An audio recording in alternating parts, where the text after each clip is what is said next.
the unknown. So get inside your soul and dig a little deeper. Unlock the unknown. Discovering the truth will make you feel freer. Like a raging bull gives pain. Mysteries are hurricanes. The truth you seek is unbeknown. Unlock the unknown. I won't accept it what the skeptics even have to say. They disconnect and redirect it and it's so cliche. So much evidence is building up in opposition. So many elements control the answer to this question. From the page of myth to actuality. To unlock the locked door, where's the magic key? Unlock the unknown. So deep inside your soul and dig a little deeper. Unlock the unknown. Discovering the truth will make you feel freer. Like a raging bull gives pain. These mysteries are hurricanes. The truth you seek is unbeknown. Unlock the unknown. We have 77 counties in Oklahoma. We put reports in them in 66 counties. Cheyenne Indians called it Maps of Mista, meaning giant monster. These are some of the best cast footprints that I've seen in a very, very long time. North Canadian River Project. We basically focus our investigations on the North Canadian River or central Oklahoma.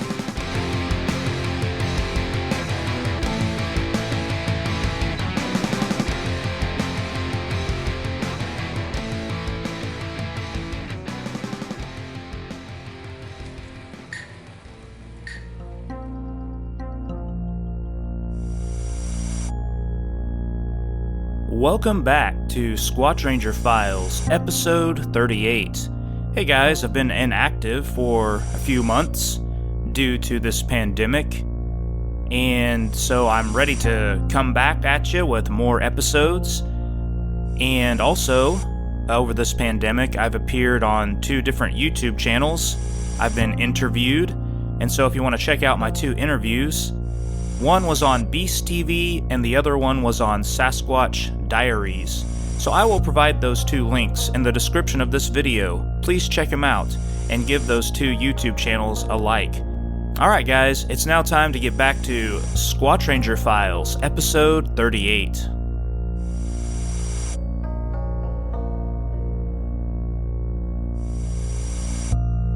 Number 1. Cherokee Native American sees yellow glowing eyes. 2016.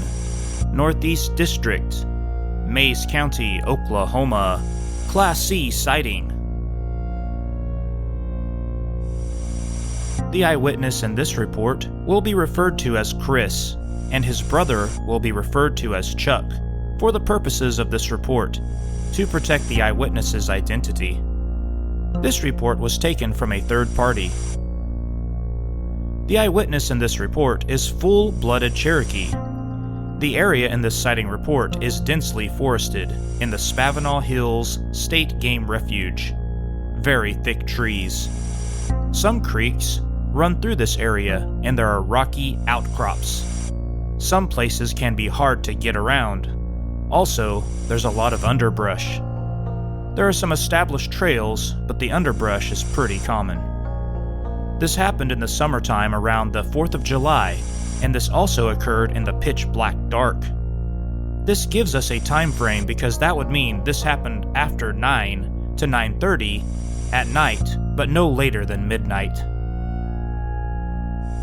Chris and Chuck were out doing some wood knocking in the forest, and in the past they had gotten some responses.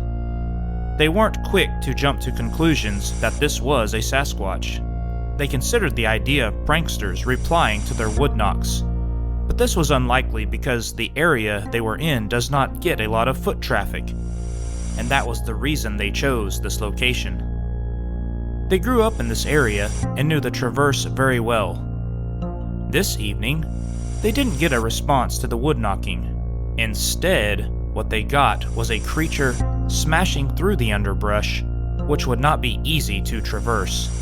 A very heavy creature, judging from the sound of its body weight. It would have had to have been man-sized at the very least.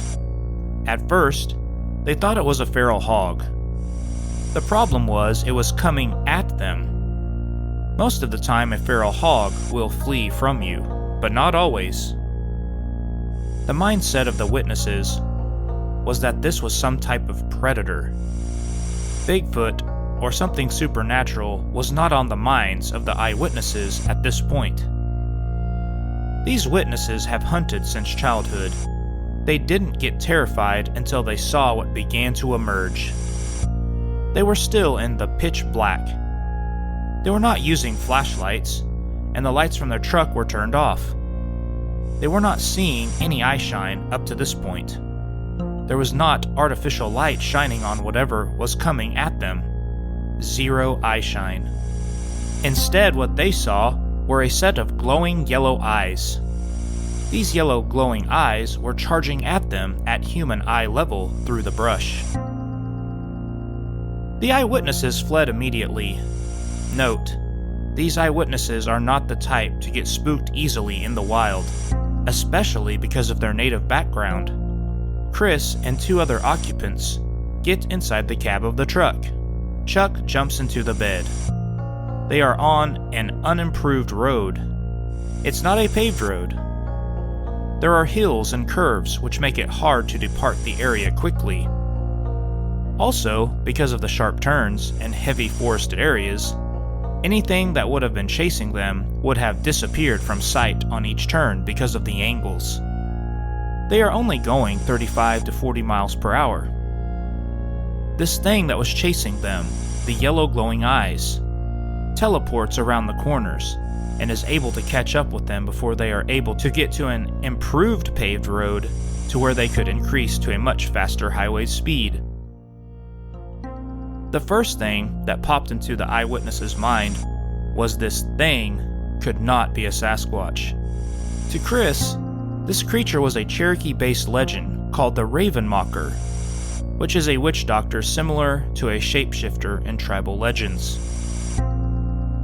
Other stories. Another individual who is closely associated with Chris and Chuck also had an experience in the same area of Kenwood, the Spavinal Hills State Game Refuge, around late spring of 2014. This same group of individuals were doing wood knocks during twilight. They had an experience where a Bigfoot face emerged from a tree. A drawing based off of eyewitness testimony is included in this report. The face emerged around the 7-foot mark. The witness described how he could not see the body of the Bigfoot. He could only see the face. It was as if he could see through the Bigfoot because he could still see the bark from the tree, which was behind the Bigfoot face. Follow up. NOBRO investigators report. This report comes from a third party who did not actually experience these 2 different sighting reports. The third party knows the eyewitnesses involved and contacted the NOBRO to report their eyewitness account. Our third party source wanted to make sure it was clear that these eyewitnesses did not share this encounter story openly. Our third party source had to establish a solid relationship with these 2 eyewitnesses, which formed after about a 6-month time period. It wasn't until after the 6-month time period that the eyewitnesses slowly opened up and shared their encounter. But they were still very hesitant to share because of fear of disbelief from outsiders.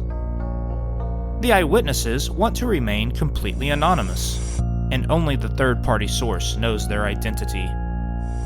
Our third-party source also went on to say these eyewitnesses were very solid young men with great character and would have no reason in the world to be deceptive.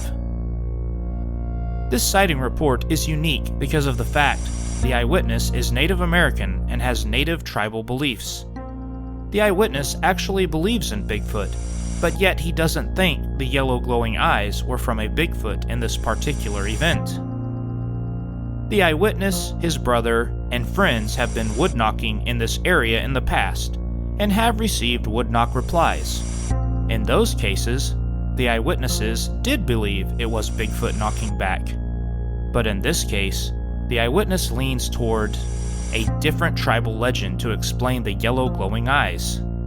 The eyewitness believes the yellow glowing eyes were from an old Cherokee legend, the Raven Mocker, a witch doctor similar to a shapeshifter in tribal legends. According to the native Cherokees around the Kenwood area, it is the native Cherokee belief that when a Sasquatch is in the area, a Raven Mocker is not. And when a Raven Mocker is in the area, a Sasquatch is not. This might be a territorial battle. We also have the 2014 sighting report in this case, in which an individual closely associated to the eyewitnesses saw a Bigfoot face emerge from a tree. This individual stated he could see through the face and see the bark on the tree, which would have been behind the face. At this point, all theories from these reports are speculation. Both reports have claims of supernatural events. There's just not enough evidence from this Class C sighting to make a final conclusion, therefore making our official investigation inconclusive.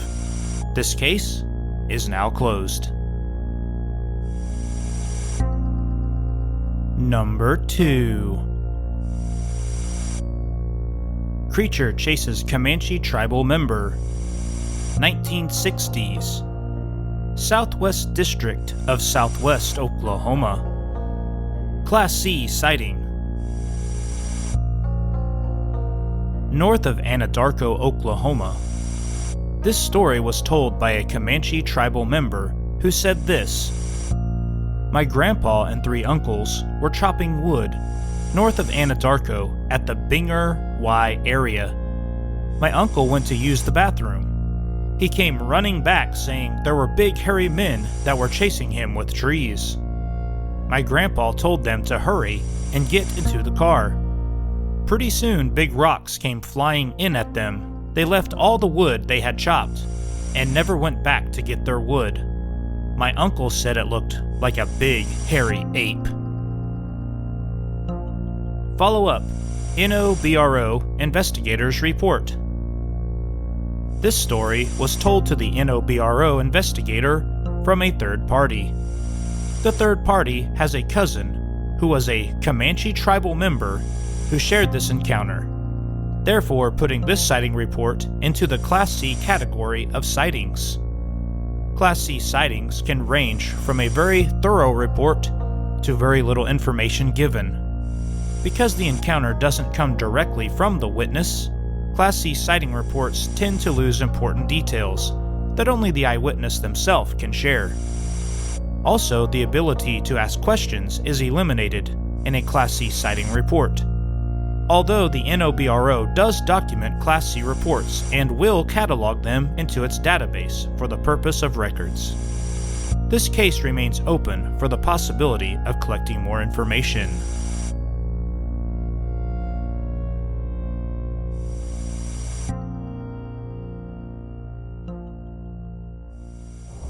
What is up, Squatch Ranger YouTube channel subscribers and viewers?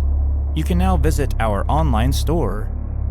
Just go to the Squatch Ranger Facebook page and click the Shop Now button, or visit the official website.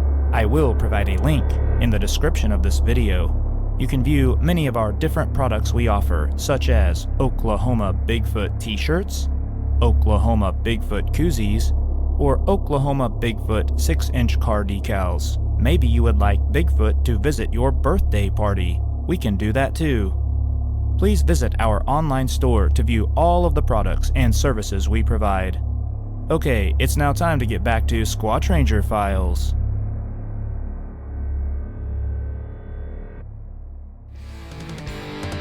Unlike the unknown, I won't accept it what the skeptics even have to say. They disconnect and made a record and it's so cliche. So much evidence is building up in our possession. So many elements don't know the answer to this question. From the page of myth to actuality, to unlock a locked door, where's the magic key? Unlock the unknown.